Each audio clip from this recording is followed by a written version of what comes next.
I confronted my grandpa's neighbor because she was blasting loud sounds that were scaring our dog, but instead of turning it down, she said my liver looks delicious.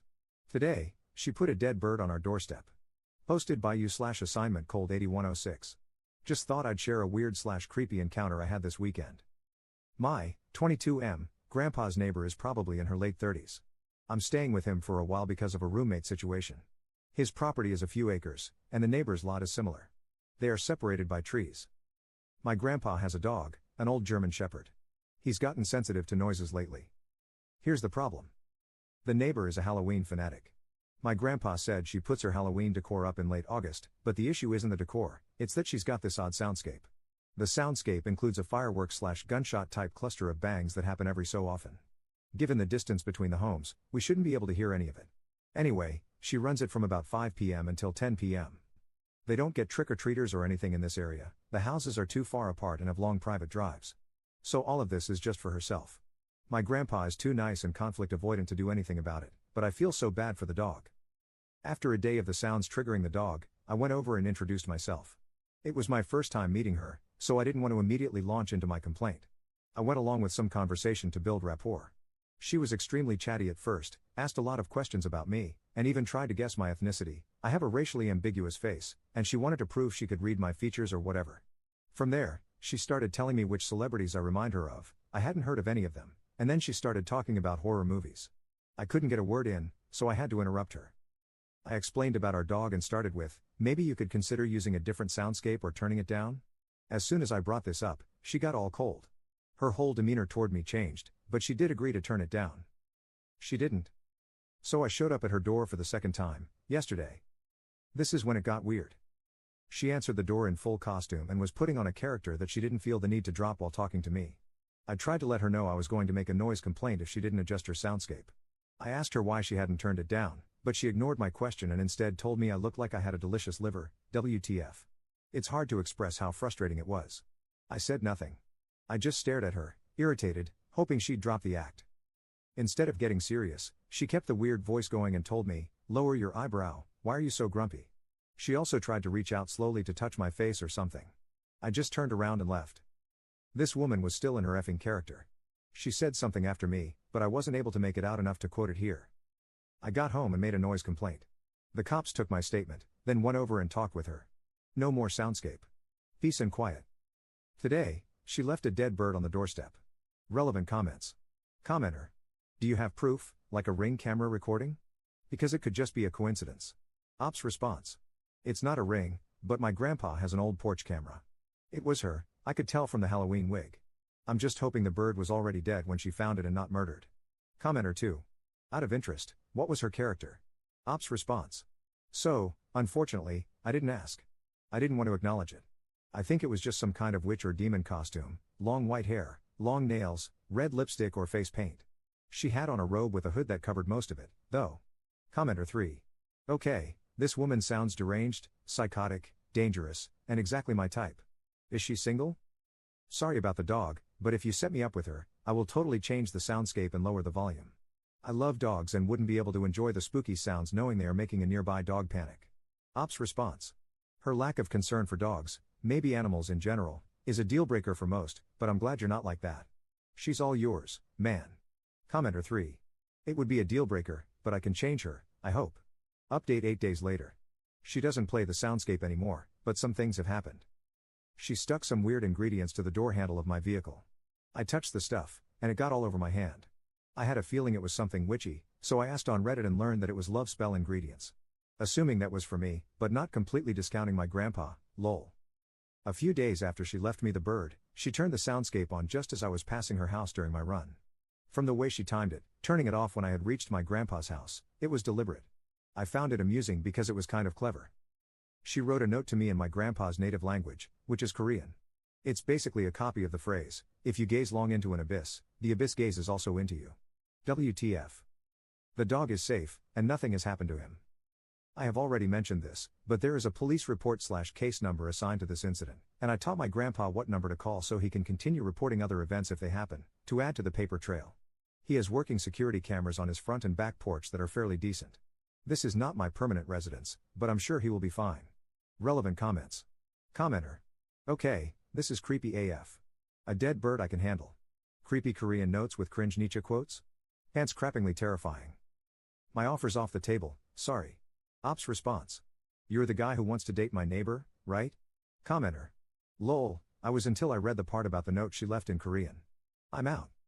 If I were you, I'd get a protective order ASAP. Second update 13 days later. A few people reached out to see if anything happened on Halloween. I was going to wait to provide an update until there was a conclusion, but I'm not sure when that might be. To avoid spamming, I won't be making any other updates until this matter is resolved. To answer the question I received the most, I wasn't at my grandpa's place on Halloween or the following day, but he told me he saw the neighbor in the woods by his property line.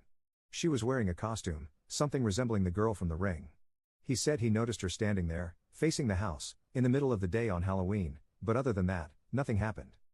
I was here on Saturday, and that's when she threw a party. It was raining, but you could hear the bass from her music, and there were cars in her driveway. Around 10 p.m., the doorbell rang, and when I answered, it was her, looking just like my grandpa had described, same costume. I couldn't see her face that well through all the hair, but I recognized her voice. She seemed panicked and was speaking so fast I couldn't make out everything she was saying, but the gist of it was that she needed help and wanted me to call an ambulance. Before I could process what was happening or even say anything, she hugged me. It wasn't really a normal hug, but I don't know how else to describe it. Currently, I have an arm sling for an injury, so when she slammed into me, that arm got sandwiched between us, and the sudden pain made me tense up and freeze. I genuinely thought she was in distress and believed her because it seemed different from the time she was acting like some character. I think I said something like, "It's okay, I'll help you," in an attempt to reassure her, and with my free hand, I tried to push her head away. She was clinging to me so hard I didn't know what to do. She was making these weird hiccuping sounds and was covered in something that smelled like diesel. The party was still going, so I just assumed it had something to do with that. Maybe she was intoxicated or under the influence of something. I told her I needed to get my phone so I could make the call. I asked her some questions, but she didn't answer. She eventually calmed down and let me go. She stood by the door, silent.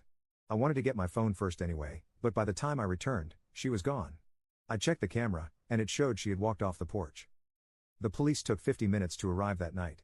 I explained what happened and showed them the porch camera footage. They went to her house for a wellness check, and an ambulance showed up too. They told me to stay at my house, so I didn't go with them. Today, she came by looking normal. She asked why I called the cops on her party and completely denied it was her at my door the other night. I didn't bother with the conversation after that, I just shut the door in her face. Since my last update, she has found my Reddit account, so I won't disclose any next steps. I thought about not posting any more updates altogether, but I felt bad about leaving people hanging. Op in the comments. I'm 6 feet 2 inches, and the top of her head barely reached my shoulder. Her lunge at me was sudden, I don't understand why she did that.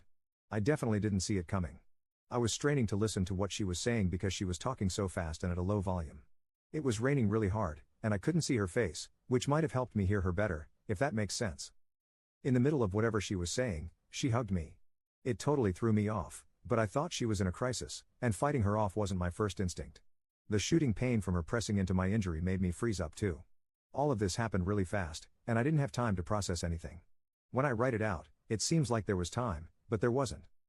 In hindsight, the more I think back to how she behaved, she was in character and definitely doing her acting thing all over again. I feel so stupid for falling for whatever that was because I immediately focused on helping. Third update 3 months later. This will be my final update. I'll get the sad part over with first. My grandpa's dog died, from old age, at the end of last year. I was with him when it happened. It was something we were anticipating, so I don't suspect the neighbor at all. My grandpa was devastated though, because they were both old guys together. But he also never went anywhere because of his dog. After the dog died, I convinced my grandpa to go visit my parents with me. TLDR, I, finally, have been granted a protection order, specifically, a court-ordered one, which is why I held off on my update. It was a frustrating experience and more complicated because it involved a neighbor. Additionally, they initially didn't see a significant risk factor. I ended up moving, which I believe helped the process. There has been no contact from her since the order. Some things that happen between updates. 1. There's a homeless guy who has a dog. He's always at this gas station I go to. I decided to find him and donate the jacket our dog used to wear. It was a really nice one from Carhartt. I gave him the jacket, then went inside. When I came out, he told me someone was touching my motorcycle. His description wasn't great, he's a man of few words, and most of them were incoherent, but he did say it was a woman. The CCTV footage was poor quality and low frame rate. The owner let me record the screen with my phone. She either parked out of frame somewhere or had walked, but it looked like it could be her. This entire experience sadly made me realize that I think I'm kinda face blind. It was difficult to tell what she was doing, but it didn't look like much. 2. She called my mom's small business with a fake accent to ask about me. I have no association with the business. I have no idea how she found it. My mom remarried, so even our last names are different. 3. I had roses delivered to me on a few occasions. Ironically, it was the first time I had ever received flowers. I put on welding gloves to throw them in the trash, but when I came home, my grandpa had displayed them in a vase in his house. Explaining stalking to my grandpa has been a struggle, after which he told me that it had nothing to do with the roses. 4. She paid a random person to approach me while I was in a grocery store.